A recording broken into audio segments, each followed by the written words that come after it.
Good morning, Knicks Nation. Today is Tuesday. It is the 8th day of February, 2022. I hope you're healthy and COVID free today. And I hope that is the same for your family, that they're healthy and COVID free. And I hope the needs of you and your family in terms of food, shelter, clothing, as well as health are being met. Blessings upon those that work in the healthcare field and those who are the first responders, whose job is and who do the job every day of trying to save lives. Blessings upon those also that pick up garbage for us to keep our streets and sidewalks clean, as well as those that make deliveries for our convenience. Double blessings on those trying to help deliver and rescue the victims of pornography and child pornography, the victims of prostitution and child prostitution, the victims of human trafficking and sex slavery, the victims of child molestation, the victims of pedophilia, and double curses upon the perverts and profiteers that traffic in this human misery.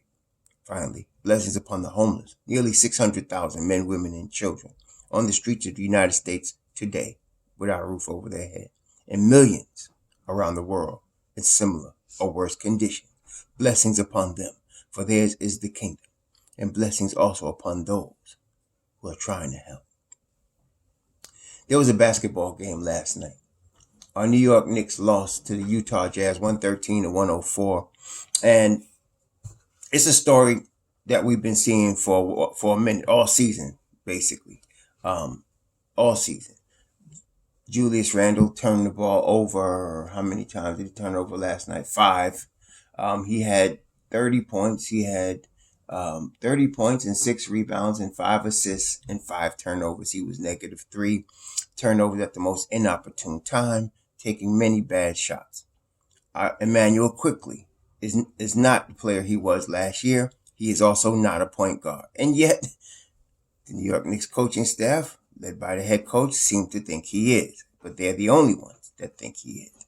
And so he has been struggling, and he struggled last night as well. Emmanuel quickly finished with 5 points. He was -20. He also had 3 turnovers. He only played, he played almost 24 minutes. He was 2 of 9 from the field, 1 of 5 from 3. He had 5 assists. No, he had 4 assists and 5 rebounds, but he could not guard his shadow. Neither could Evan Fournier.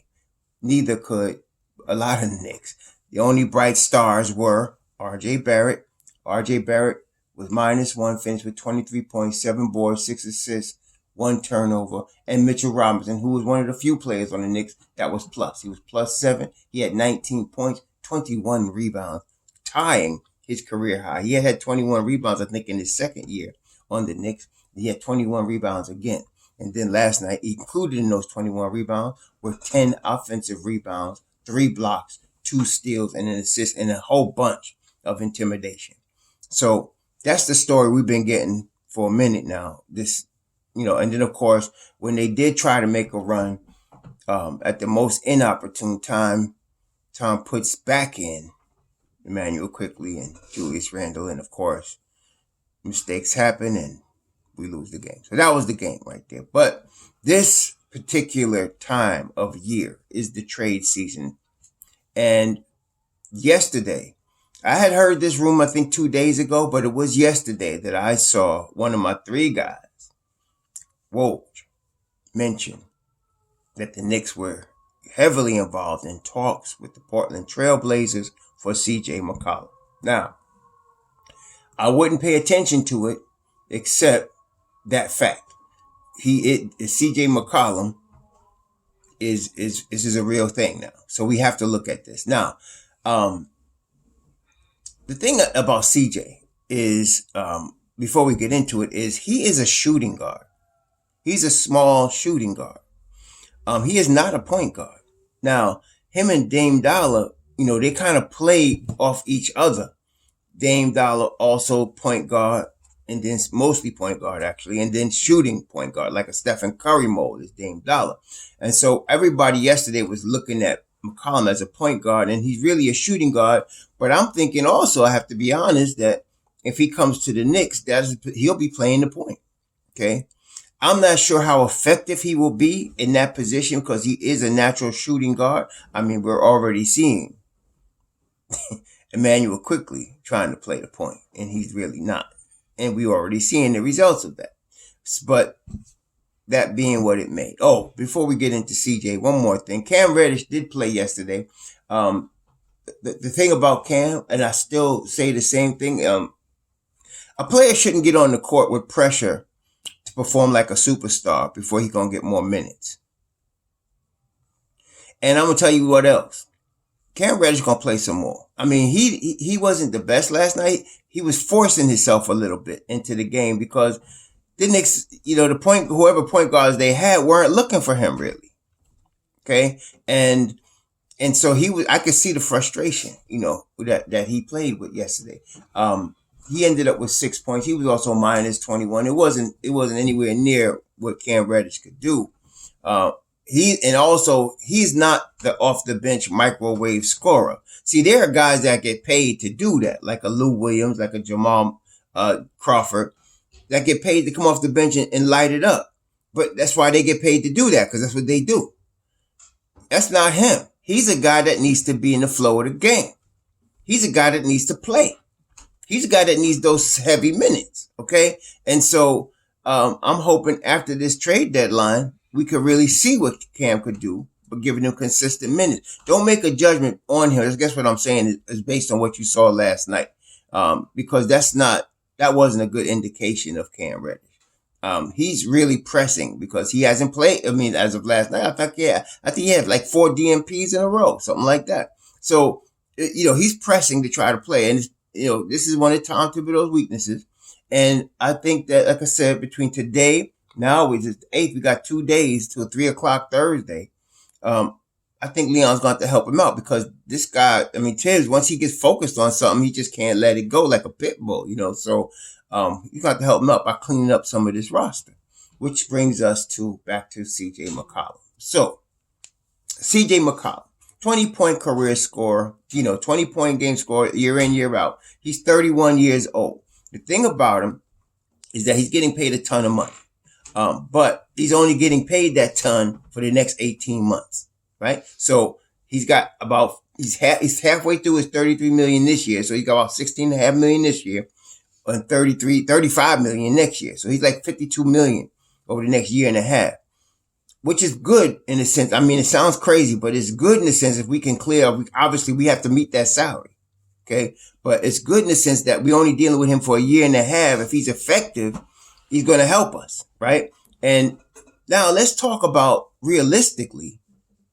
If we're dealing with, I think this has got to be a 3-team deal because if you're dealing with it realistically, you're looking at the Knicks roster.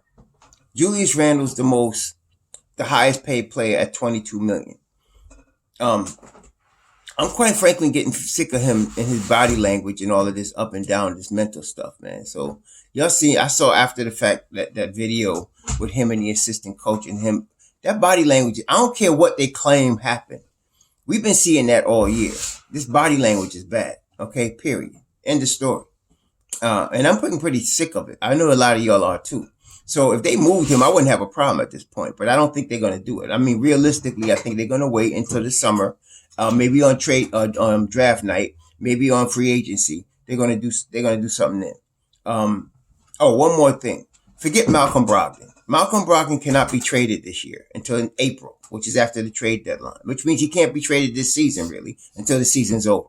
Okay, and then not only that, he's owed about 80-something million, 85 million over the next 4 years, and he's always hurt. I don't want Malcolm Brogdon. But McCollum is also hurt a lot, especially in the last 2 years, which to me, especially if we're only dealing with him for a year and a half, that means a year from now, he'll be an expiring deal. Okay, so if he's not performing, we can move him. But in the meantime, if we do trade for him, it opens up opportunity for Deuce. And I'm very protective of Deuce. Okay, so it opens up opportunity for Deuce because CJ's been getting hurt a lot. And so that means Tom's going to have to shuffle his lineup and Deuce is going to be up in the rotation. Okay, but really, of course, we know the move that we're getting ready to make here is to open up minutes for Cam, but both of this will happen. So let's talk about this. So Julius Randle's $22 million this year, 21.78. But then you got Evan Fournier at $17 million. Now, you're dealing with $31 million. That's and upwards of 33 with McCollum. So you got to at least get to in the 30 million range. You got to send salary of 30 million to be able to trade for him. Okay. So you got to start with Evan Fournier. Evan Fournier, 17. There you go. That's 17. Now you need 13 more. Where you going to get that from? Well, you got several options. You got Alec Burks at 9, and then after that, and you got Nerlens Noel at about 9, 8.8. So let's say they dealt Fournier. I would think between Nerlens Noel and Burks, I'm gonna tell you, and I'm gonna tell you what. If I was Portland, think about it from Portland's perspective. What would Portland want? Okay, they know they're not stupid. They're looking at our roster. They know they got to take Evan Fournier because that's 17 million. That's what we need to help the deal get facilitated. They would probably want Mitchell Robinson, but we're not going to give them Mitchell Robinson. They're going to want a 5 because Yusuf Nurkic is all right, but he's not, they need a 5. They need a shot blocking 5, a rim protecting 5. So then we're going to probably say, okay, you can have Nerlens Noel. Then they're going to want a young player. Okay, they're going to want, if I'm Portland's GM now, and I'm giving you CJ McCollum, I need a young player.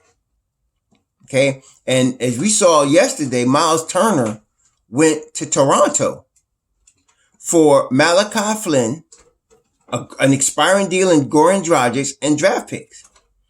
I guess the market of trade is expensive this year because I thought you could have got more, for Miles Turner, but that's the expense, and they got it expiring. So Indiana's saving $18 million. Okay, so that's kind of the deals that are going on right now. So Portland is going to be taking on 2.5 more years of 17 million in Evan Fournier, and they're going to be taking on another year, 8.8 of Nerlens Noel. They're trying to lose salary. They're trying to dump salary. So I'm saying, how could they dump salary here? So they're going to want a young player.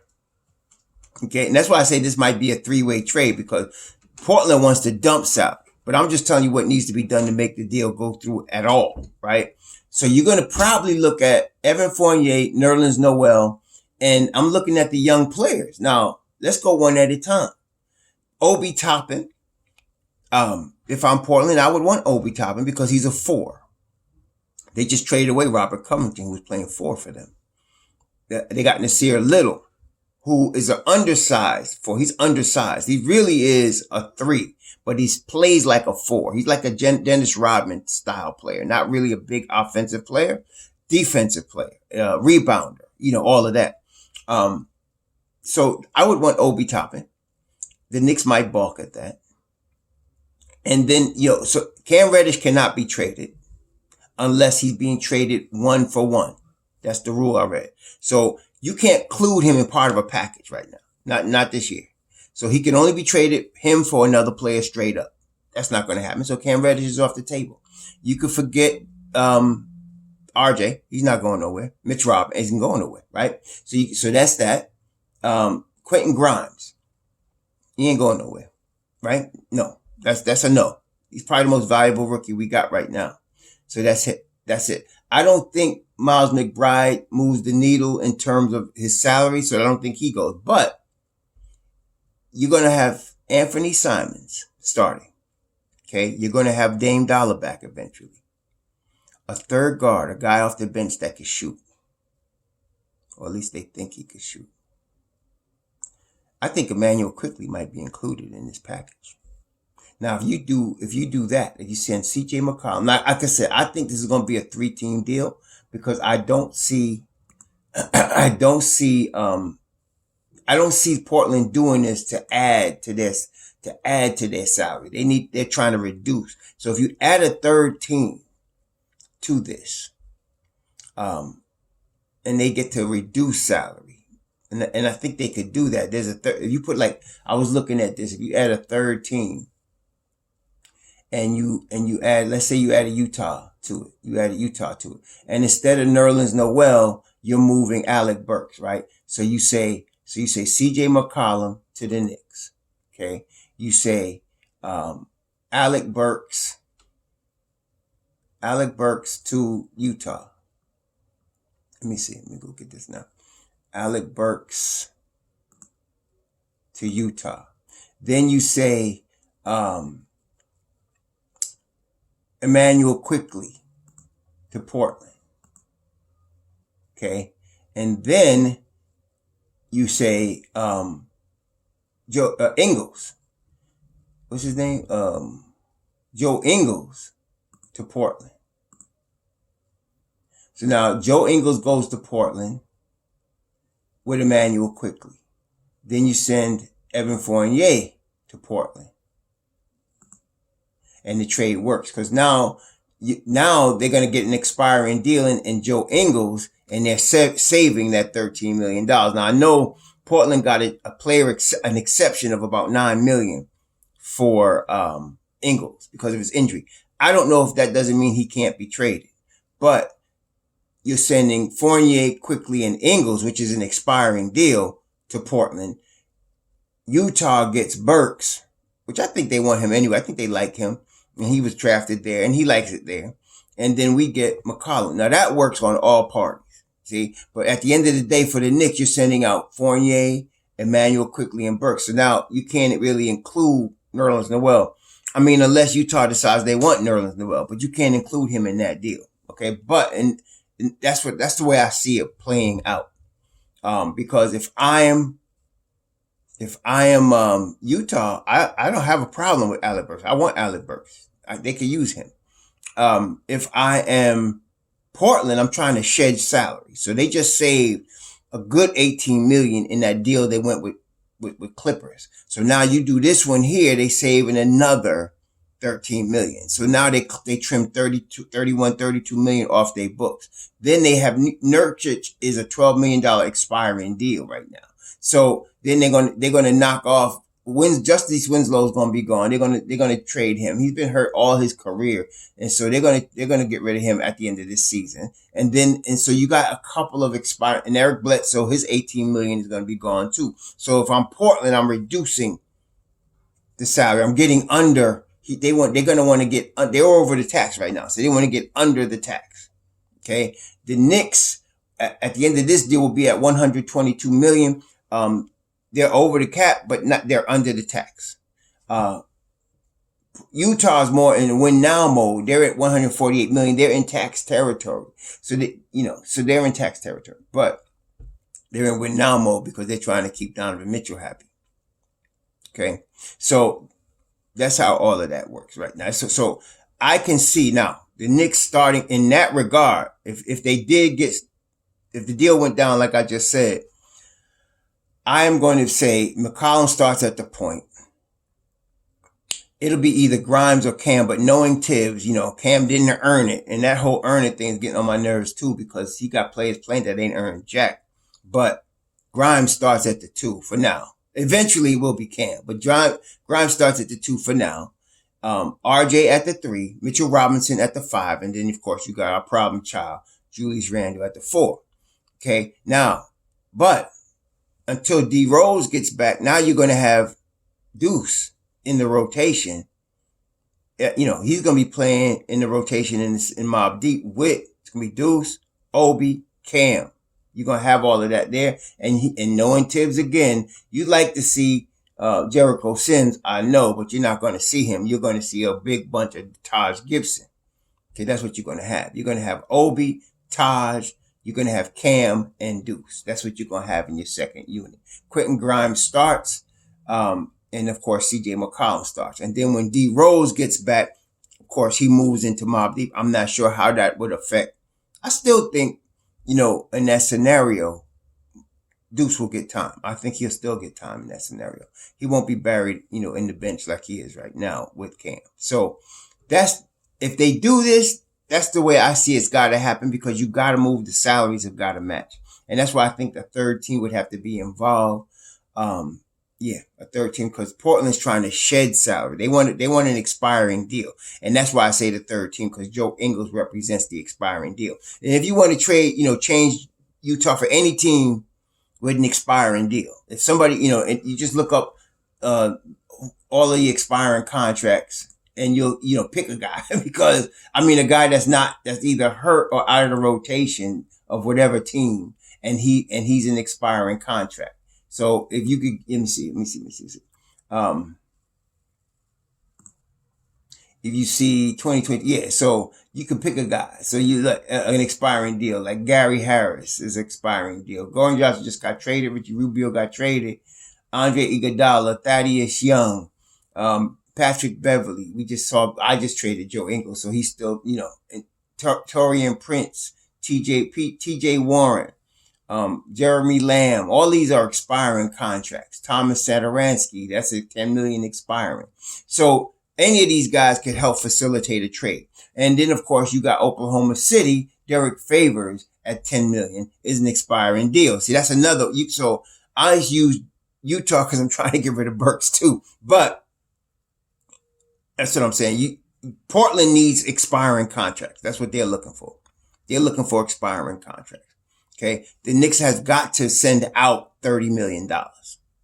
They got to send out $30 million.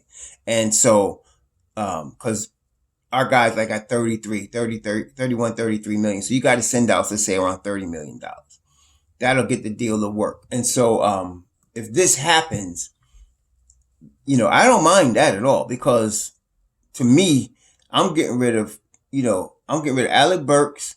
I'm getting off Evan Fournier, and I'm getting off Emmanuel Quickley. I'm opening up minutes for Grimes and Cam and Dukes. I'm opening up minutes for all three of them.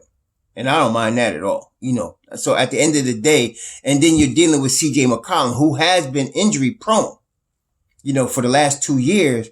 He's injury prone, really is. Last year was his heel. This year, unfortunately, he had the collapsed lung. Okay. So he's been missing a lot of games last 2 seasons. So I don't know what his health is going to be like. And quite frankly, fine. Cause I want more Dukes, right? I want more Deuce time. Okay. And so between him and Rose, they're going to be getting a lot of the point guard minutes too, fine, but then fine. So then let's do that. So that's what I'm saying right now. So I don't know if this deal is going to go through, but if it does, I can guarantee you Evan Fournier is involved in the deal, because they need his salary. It's the salary thing. It's the salary thing. For some of y'all going to trip when I say Evan Fournier. Oh, but he's shooting great for us. We need to keep him. It's a salary thing. Okay. Look at the salary. Okay. Now, if they decide to include Julius Randle in this deal, that's a whole different story. If they include Julius here, you only need Julius and Burks. That's it. You can get it done with Julius and Burks. That's it. And then you're going to still need a third team, because Portland is not going to be looking to add salary. They're looking to shed salary. And Burks has got one more year after this on his deal too. He's a year and a half from expiring also. He's on a 2-year deal. Quickly's on a rookie deal. Fournier's really got 2.5 years, because he's really on a 3-year deal. So they're looking to shed salary. So yeah. So they need an expiring, but I don't think the Knicks are going to include. It's much of a problem as Julius has been this year. It's a business decision. It's better to wait after the trade deadline. It's better to wait on the summer, on draft night, because you can make a better deal then than you're going to make right now. Yeah. So, and the salary cap is going up and the tax is going up. So his money won't be as big on the books as it is right now. I say they would probably wait. If they did trade him, I'm not going to say, oh, I'm crazy. That's crazy. No, I wouldn't say that at all. But I'm just saying, business wise, I think we keep Julius Randle through this trade deadline.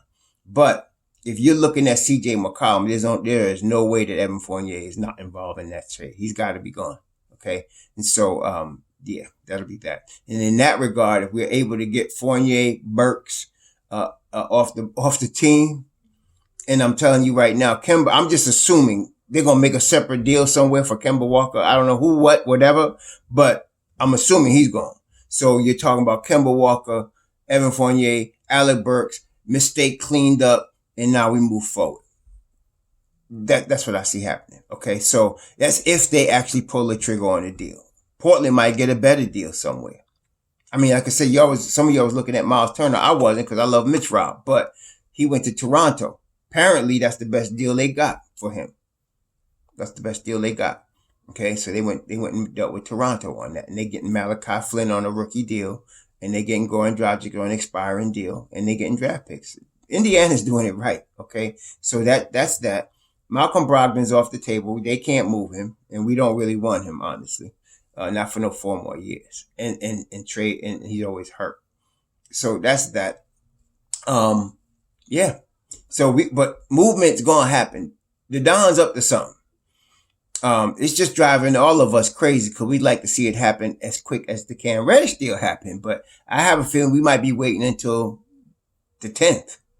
You know, the Knicks play. Who do they play? They play. Who do they play? They on Saturday night they got on February 12th they play Portland. That's interesting, isn't it? They play Portland Saturday night. And CJ may be a Knick by Saturday night. Okay, so, but again, let's just review. So if you're going to get CJ McCollum, 100% chance Evan Fournier is included in that deal. 100% chance. Okay, they need his salary. Now, unless it's a multiplayer deal, so if you're the Knicks and you want to trade 3 players, let's say you just cover Evan Fournier so much you don't want to lose him. I don't think that's the case, but let's just say they did. So now you could use Walker, Nerlens Noel, Alec Burks. Yep, you can use those. That's about 27 million. You see, you got about 8.8 with Nerlens. You got Burks at about 9.5, so that's about 18. And then what else? And then you got Kemba at 8.7. That's about 27, almost 28. And then they're gonna want a young player. I don't see them doing this without getting a young player. If I'm Portland, I'm trying to shed salary and get young. So I want a young player. See the last deal they just did?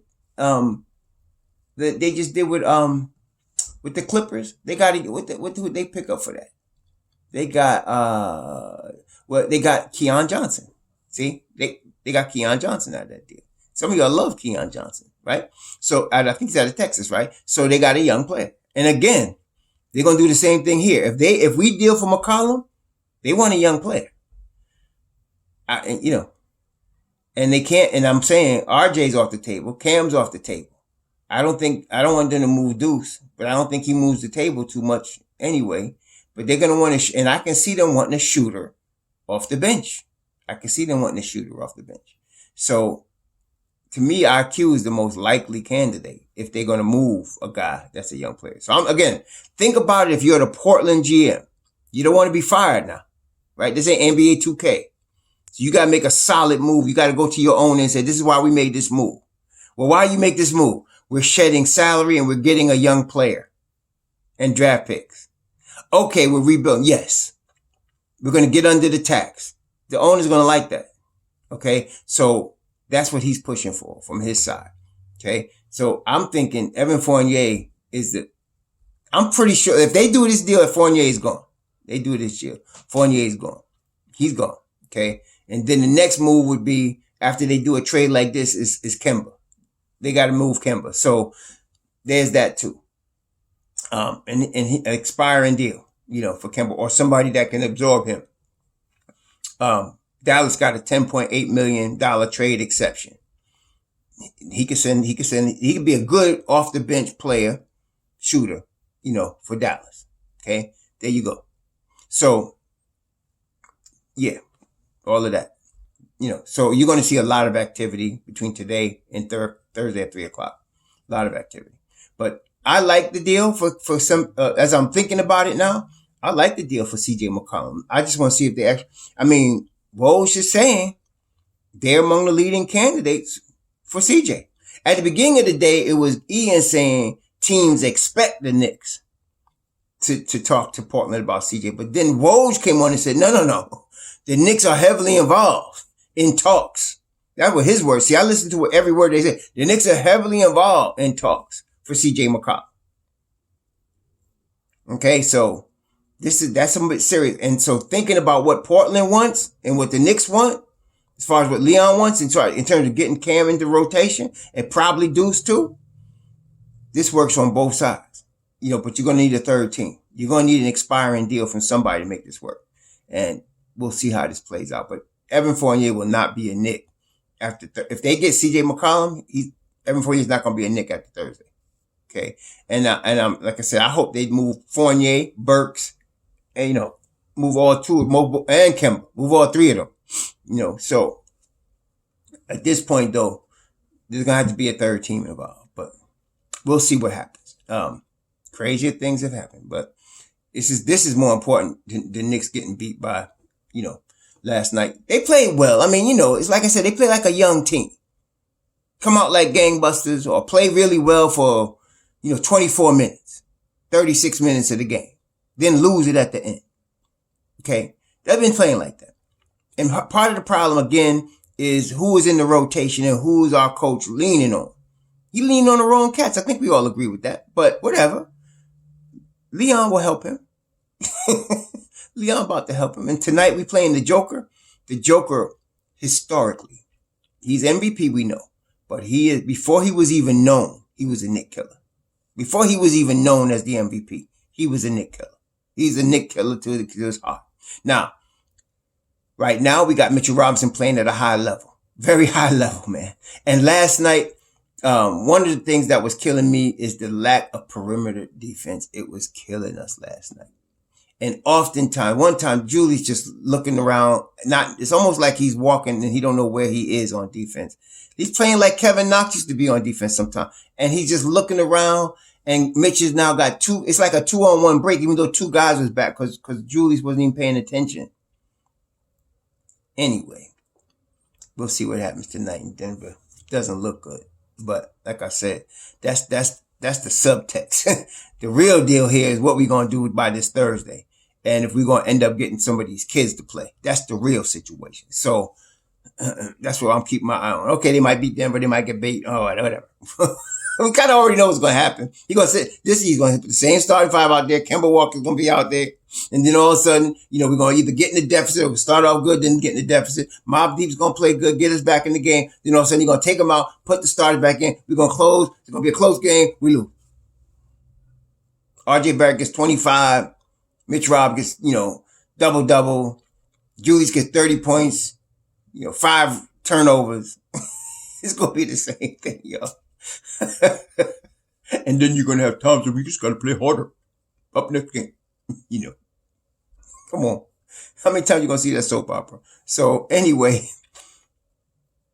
here's to us on Thursday, y'all. Here's to Knicks Nation on Thursday. Thank you, Leon. I'm thanking him in advance because I know he can ready to do something. Thank you, Leon.